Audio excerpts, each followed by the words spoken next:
আসসালামু আলাইকুম রহমতুল্লাহ। আজকের এই সমাবেশের জন্য ইসলামী আন্দোলন বাংলাদেশের নেতৃবৃন্দকে ধন্যবাদ জানাই।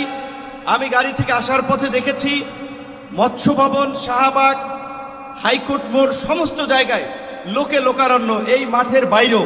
কাজে মাঠে যারা আছেন মাঠের মধ্যেই লোকে সীমাবদ্ধ, এটা না, চতুর্দিকে লোকে লোকারণ্য। এরকম একটি সফল মহাসমাবেশ আয়োজনের জন্য ইসলামী আন্দোলন বাংলাদেশের সারা দেশের নেতৃবৃন্দকে গণ অধিকার পরিষদের পক্ষ থেকে অভিনন্দন এবং শুভেচ্ছা জানাই। অভিনন্দন এবং শুভেচ্ছা জানাই ইসলামী আন্দোলনের পীর সাহেবকে এবং তার সাথে অন্যান্য সিনিয়র নেতৃবৃন্দকে, যারা আজকের ইসলামী আন্দোলনের এই সমাবেশে বাংলাদেশের প্রায় সকল মত পথের রাজনৈতিক দলের নেতৃবৃন্দকে এই মঞ্চে একত্রিত করেছেন। এবং আজকের এই সমাবেশ অত্যন্ত সময়োপযোগী এবং কার্যকর বিষয়ের উপরে ভিত্তি করে নির্ধারণ করা হয়েছে। আপনারা জানেন বাংলাদেশের 24-এর গণ অভ্যুত্থান পরবর্তী রাষ্ট্র সংস্কারের যে জন আকাঙ্ক্ষা তৈরি হয়েছে, শাসনতান্ত্রিক ব্যবস্থার পরিবর্তনের যে রাজনৈতিক এবং জন আকাঙ্ক্ষা তৈরি হয়েছে, সেই আনুপাতিক হারে নির্বাচনের দাবিতে আজকে বোধহয় কয়েকটি দল ব্যতীত সব দলই কিন্তু এই মঞ্চে ইতিমধ্যে হাজির হয়ে এই সংখ্যানুপাতিক নির্বাচনের পক্ষে তাদের দলীয় সমর্থন ব্যক্ত করেছে। আমরা পরিষ্কারভাবেই সংস্কার কমিশনকে বলতে চাই, সমাবেশ শুধু একটা দলের দেখেছেন, সবেমাত্র শুরু হয়েছে। ইসলামী আন্দোলন আজকে করেছে, 19 তারিখ জামাত করবে, তারপরে গণ অধিকার পরিষদ করবে।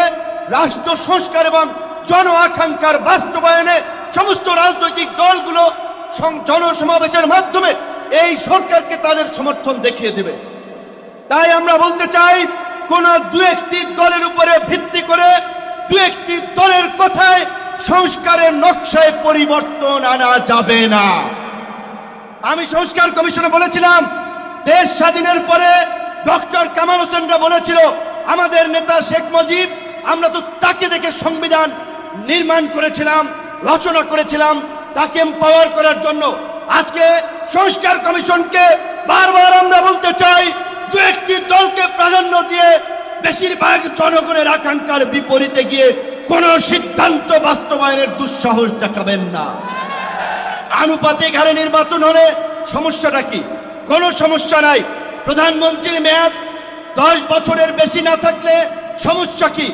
আমরা অত্যন্ত যৌক্তিকভাবে এই কথাগুলো দফায় দফায় আলোচনায় তুলে ধরছি, কিন্তু এটা পরিষ্কার, সংবিধান এই সংস্কার জাতীয় ঐক্যমত্য কমিশন কেন জানি দু একটি দলের প্রতি পক্ষপাতমূলক আচরণ করছে। এই পিয়ার পদ্ধতি তাদের এজেন্ডায় বাদ দিয়ে তারা ঘুরাই দিল। পিয়ার থেকে উচ্চকক্ষ নিম্নকক্ষ চলে গেল। উচ্চকক্ষ নিম্নকক্ষ হবে নাকি সমগ্র নির্বাচন পিয়ারের ভিত্তিতে হবে, সেটি রাজনৈতিকভাবে আগে ঐক্যমত্যে পৌঁছাতে হবে। একই সাথে আমি আরো একটি কথা বলতে চাই, যারা পীর সাহেব সহ জামাতের নেতৃবৃন্দ তারাও বলছে, আমরাও বলছি, আজকে সারা বাংলাদেশের উপজেলা, পৌরসভা, সিটি কর্পোরেশনে স্থানীয় জনপ্রতিনিধি নাই। জনগণ চরম দুর্ভোগের শিকার হচ্ছে সেবা পেতে গিয়ে। সরকারের উন্নয়নমূলক কর্মকাণ্ড ব্যাহত হচ্ছে এবং 50 বছরের যে অভিজ্ঞতা, নির্বাচনের পরে রাজনৈতিক দলগুলো এমপিরা মিলে, মন্ত্রীরা মিলে কেন্দ্র দখল করে তাদের নেতাদেরকে পুলিশ প্রশাসনকে দিয়ে জেতায়।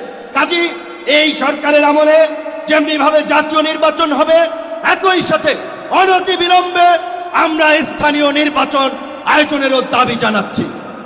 সবাই ভালো থাকবেন। আসসালামু আলাইকুম।